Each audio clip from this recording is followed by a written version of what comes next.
न हो हुस्न तमाशा दोस्त रुसवा बेवफाई का, बमुहरे सद नज़र साबित है दावा पारसाई का।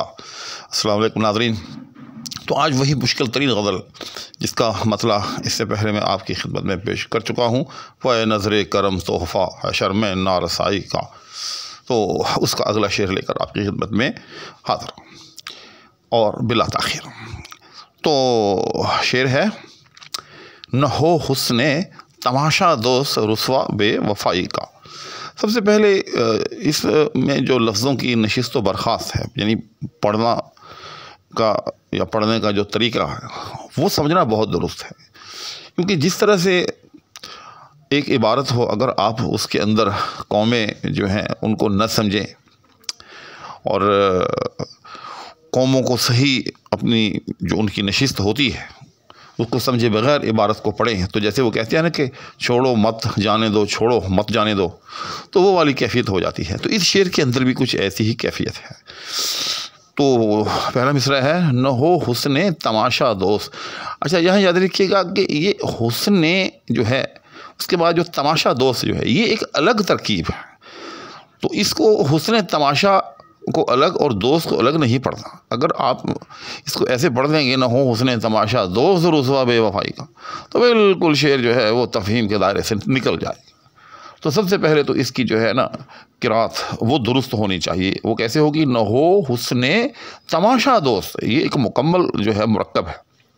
तमाशा दोस्त, तो तमाशा दोस्त का मतलब यह है कि ऐसा दोस्त के जो देखे जाने का शौकीन है, तमाशा दोस्त। यानी कि तमाशा के बारे में भी बल्कि समझ लें कि हमारी आम उर्दू के अंदर जो तमाशा के मुरब्बजा मानी है, हम कहते हैं खेल तमाशा, यानी खेल के मानी में, गैर संजीदा चीज़ के मानी में ये लफ्ज़ जो है वो इस्तेमाल होता है आम तौर पर। लेकिन तमाशा का जो असल मानी है वो है देखना। जी हाँ, और उर्दू में भी ये खाल खाल कहीं अपने असल मानी में इस्तेमाल होता है। जैसे वो तमाशाई, कि आज खेल के मैदान में तमाशाई जो हैं वो कम थे या ज़्यादा थे, तो वहाँ वो तमाशाई का जो लफ्ज़ है वो अपने दुरुस्त मानों में इस्तेमाल होता है, यानी देखने वाले। तो यहाँ भी जो है तमाशा का लफ्ज़ जो है वो देखने वाले या देखने के मानी में है। तो न हो हुस्ने तमाशा दोस्त, यानी ऐसा दोस्त या ऐसा महबूब जो रौनक महफिल है, जो शम्ए महफिल है, जिसकी तरफ लोग जो हैं वो बगौर देखते हैं और हर कोई ये चाहता है कि उस पर जो है वो नज़र डाले। तो अब समझे, हुस्ने यानी उसका हुस्न जो है, न हो हुस्ने तमाशा दोस्त, यानी ऐसे माशूक का हुस्न कि जो शम्ए महफिल है, जिसकी तरफ लोग जो है वो बड़े गौर से देखते हैं, जिसका दीदार आम है, यूँ समझ लें आप। रुसवा बेवफाई का, यानी उस पर यह तोहमत नहीं लगनी चाहिए कि वो जो है वो बेवफा है। रुसवा बेवफाई का, यानी रुसवाए बेवफाई, असल में हम इसको अगर फ़ारसी में करें तो ये होगा रुसवाए बेवफाई, यानी बेवफाई का रुसवा उर्दू में। यानी मफ़हूम ये हुआ पूरे मिसरे का कि वो महबूब या वो दोस्त या वो माशूक जो शम्ए महफिल है, जो लोगों के दरमियान रहता है और सारे लोग जो हैं उसकी तरफ जो है वो बगौर देखते हैं, उसके हुस्न से मुतमत्ते होते हैं, तो उसको जो है इस बात का ताना देने की कतई ज़रूरत नहीं है कि वो जो है न हो हुस्न तमाशा दोस्त रुसवा बेवफाई का, कि वो बेवफा है। क्यों? कि वो हर किसी को जो है वो एक्सेस दे रहा है, हर किसी को जो है वो शम्ए महफिल के तौर पर अपने आप को पेश कर रहा है। तो उसको इस बिना पर जो है वो मतऊन किया जाए, इस बिना पर उसको जो है वो रुसवा किया जाए कि भाई तू तो जो है वो हर किसी के लिए जो है अवेलेबल है, हर कोई जो है वो तुझको देखता है, तुझे घूरता है। तो उसको जो है इस हवाले से जो है वो रुसवा नहीं करना चाहिए। क्यों? बमुहरे सद नज़र साबित है दावा पारसाई का। ये यहाँ एक और बात, बड़ी ज़रूरी बात की, ये मैं वो तशरीह पेश कर रहा हूँ कि जो बिलअमूम शारहीन ने की है, लेकिन मेरा इससे थोड़ा सा इख्तिलाफ भी है, मैं वो आगे चलकर अपने अलग से पेश करूँगा। तो अब दूसरे मिसरे की शरह, बमुहरे सद नज़र साबित है दावा पारसाई का।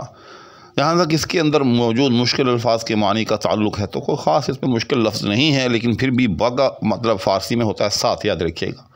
मोहर मोहर को कहते हैं, जो कि आम तौर पर किसी चीज़ को मुस्तरद करने के लिए उसके ऊपर जो है वो लगाई जाती है।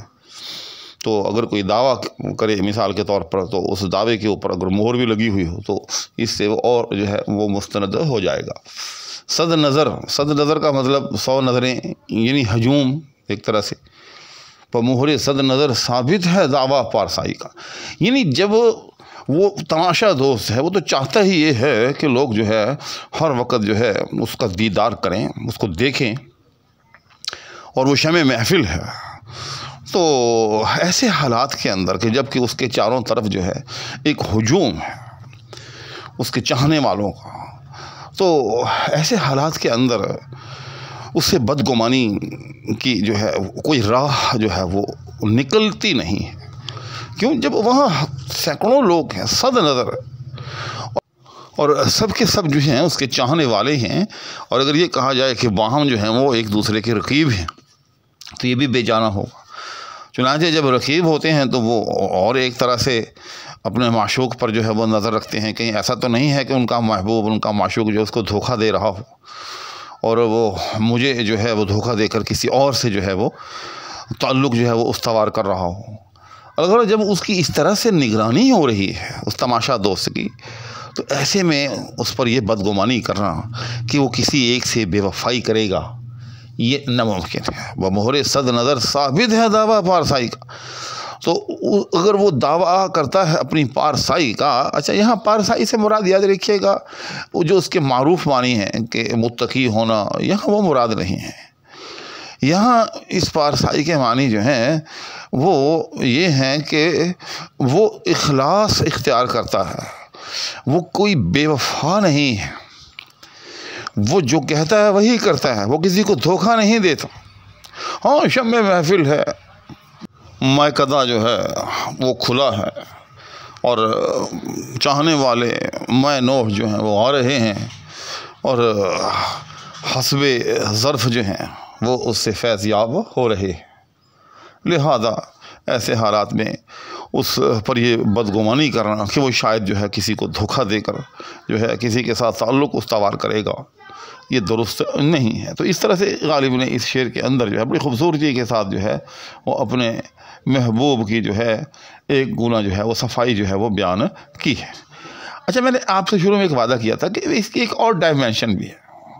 मैं ये नहीं कहता कि ये डायमेंशन जो है मैं इससे कुल्ली तौर पर इख्तिलाफ करता हूँ ना, ये भी हो सकती है, लेकिन इसकी एक और डायमेंशन भी है, वो भी मैं आपके साथ शेयर करना चाहता हूँ कि शायद गालिब इस शेर के अंदर जो है वही अपनी जो एक जली कटी तबीयत है, या यूँ समझिए वो जो एक रकीब जो होता है, वो जो ताना दही या ताना जनी करता है अपने माशूक पर, और उसको बड़ा लुत्फ़ आता है, और चाहते हुए और ना चाहते हुए और खाना खा जो है उससे बदगुमान रहता है।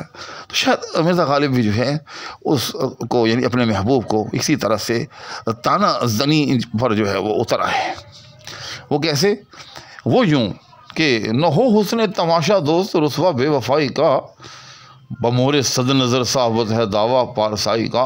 कि भी हाँ, मैं ये कब कहता हूँ कि वो जो है वो गैरों से ताल्लुक़ जो है वो सवार किए हुए है।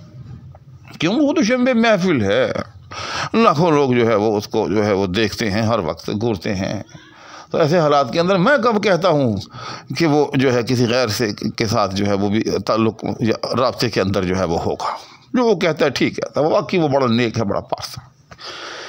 लेकिन अब वो दूसरी डायमेंशन कि बमोहरे सद नज़र, कि जब उसका सैकड़ों लोगों के साथ ताल्लुक़ है, शम्मे महफिल है, मैकदा है वो सरापा, और इतने लोग जो हैं वो उससे मुस्तफ़ीद हो रहे हैं, मुतमत्ते हो रहे हैं, तो वही गालिब की जली कटी कि अब ऐसे में मैं कैसे मान जाऊं कि वो दूर जाके रोए, जैसे वो कहते हैं कि मैं कैसे मान जाऊं कि ऐसे हालात के अंदर वो जो है वो जैसे वो कहता है कि मैं पारसा हूँ, वो पारसा ही रह जाएगा।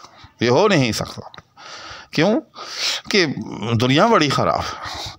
जब इतने लोग जो है उसकी महफिल के अंदर आ जा रहे हों, और वो इतने लोगों के लिए शमे महफिल बना हुआ हो, और इतने लोगों की निगाहों का मरकज़ हो, तो ये मैं कैसे मान जाऊं कि वो दूर जाके रोए, तो मैं कैसे मान जाऊं कि वो अपने असल हालत पर जो है वो बाकी होगा और वो पारसा होगा।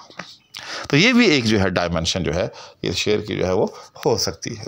मैंने आपके साथ जो है इसको भी शेयर करना मुनासिब समझा।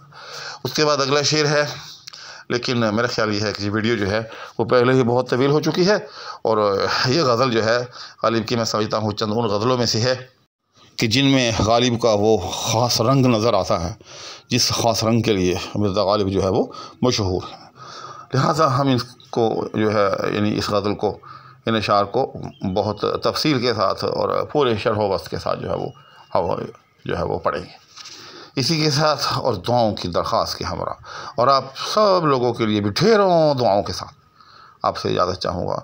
और हाँ, एक साथ में एक इल्तिमास भी कि अगर कोई साहब मेरे चैनल पर नए हो तो वो सब्सक्राइब ज़रूर कर दें, और बाकी तमाम अहबाब से ये दरख्वास्त कि जब भी मेरी कोई वीडियो देखें तो लाइक ज़रूर कर दिया करें, और आगे जो है वो शेयर ज़रूर कर दिया करें, ताकि जो है चिराग से चिराग जो है वो जलता रहे।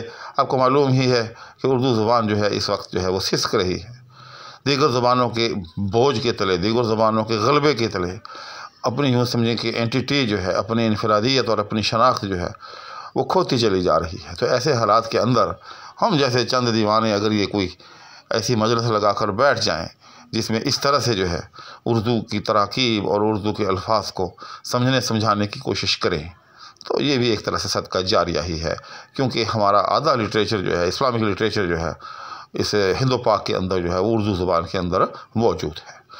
इसी के साथ दोबारा और मुकर्रर दुआओं की दरख्वास्त के हमरा इजाज़त चाहूँगा। अल्लाह हाफ़िज़।